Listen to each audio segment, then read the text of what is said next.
So you're looking for a camera that can do everything, from turning everyday snaps into extraordinary photos or making your life into a cinematic masterpiece. Then I think I got the camera for you. This is the Sony a6700, and it is small and incredibly compact, but inside there's a mechanism that helps you get stable footage when you're hand holding the camera. We call that in-body image stabilization, meaning you can use any lenses regardless if they have lens stabilization or not, and still get good results. And there are a ton of great and affordable lenses nowadays.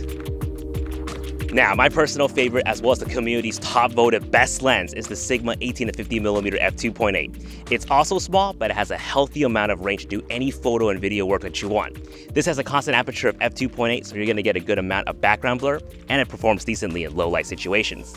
Just make sure to get this for Sony E-mount. But if you want more blur, you're bokeh obsessed, and you do a lot of low light, then you can pair this with any of the famous Sigma f1.4 Quartet lenses, and you can instantly blow out the background. In a good way. And I would recommend the 23mm f1.4 for starters if you don't have a favorite focal length yet. I don't have any of them, so I'm using the Sony 35mm f1.8 to demonstrate, and this one's good too if you want something tiny. Now the Sony a6700 has a bright flip-out screen. Turn on sunny weather and settings and you get better visibility in bright environments. But if it's also too bright outdoors, you also have an electronic viewfinder that you can look through to make sure that your footage is in focus and properly exposed. And I would argue that this is the biggest thing that beats the FX30, which is the cinema version of this camera. But I'll let you in on a little secret. The video quality between the two cameras are practically the same. However, this only has one SD card slot versus two on the FX30, but I wouldn't worry about that unless you have external pressure from clients.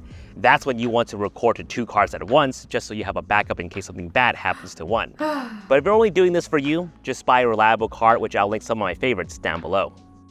Now, even though this camera is small, the grip is quite meaty, so you'll always have a solid grip on reality.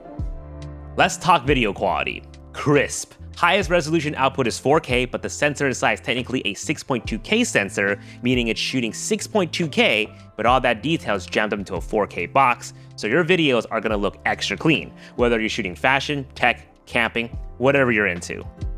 However, the most exciting thing about the video capabilities is how ridiculously easy the pro movie workflow is, making this camera a cinematic dream. The a6700 can shoot S-Log3 10-bit 422, meaning you have a lot of workable color and light data, and you can really push those data without breaking your footage, so you can make your movies look however you want. But the best thing about this workflow is that you can import LUTs into your camera to preview what your footage would look like before you actually grade it. That's nuts. Just less than a couple years ago, we would have to get a whole nother external monitor just to be able to do this, but now it's built into the camera. However, if you don't want to grade, you don't want all that fuss, but you still want that cinematic look, we can shoot with the picture profile S-Cinetone. Man, those skin tones look so clean with S-Cinetone. Now, because of all of this, the a6700 really rivals a lot of full-frame cameras. Not only can it shoot 4K 60p, but also 4K 120 frames per second, which both the full-frame a7C II and a7CR cannot do.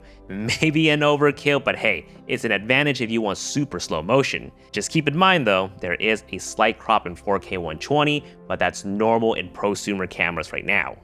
Now personally, I never had issues with overheating even while filming in the humid summers of Japan.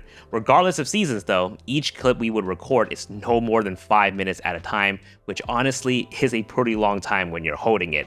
Unless you're planning on recording a long performance on a tripod, but even then, this camera can go on for at least 2 hours of straight recording in 4K 24 10-bit 422 in reasonable temperatures. But of course, if you do a lot of long 4K recordings, like I'm talking podcasts that go over a couple of hours, you do a lot of serious production work in hot environments, then sure, yeah, go with the FX30 instead, because that has a built-in fan to help cool down the camera. But we're talking about an everyday camera here, and the a6700 wins in form factor. So as of recording this video, we do have another player in town, the brand new ZV-E10 Mark II, which is even lighter and smaller.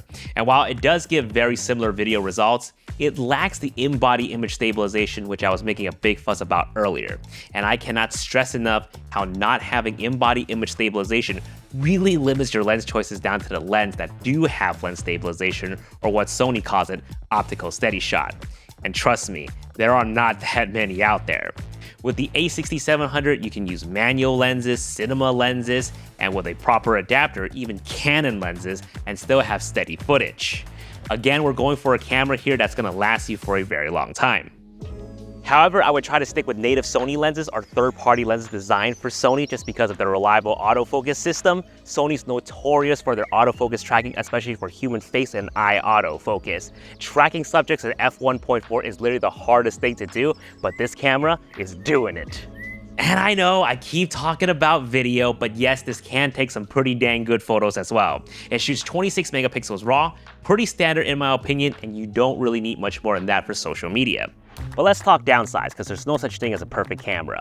There's no joystick, so it's a bit hard to move your focus points around, but you can tap on the screen to adjust your focus point. Also, it's micro HDMI only as opposed to a full-size HDMI, which again, that's the reason why this camera is so small. So unless you want to bulk up your whole rig with a monitor setup, which you can and it can look pretty sick, I wouldn't worry about it. But I do really wish this camera can shoot S-Log3 with the LUTs in photo mode, because that would really rival Fujifilm simulation. But nothing a little editing won't fix. I have a camera just for you. So this entire video was inspired by Peacegates. He recommended the full-frame A7C II, and I agree with a lot of his points. But I wanted to make this video because the A7C II is $2,200 versus the A6700, which is just $1,400. And these are both body-only prices. Get that Sigma 18-50 that I was talking about earlier, and you still won't reach the A7C II's price. The A6700 is more on the budget, but still offers almost everything the A7C II has to offer, and in some cases, more. Minus the full-frame sensor, of course.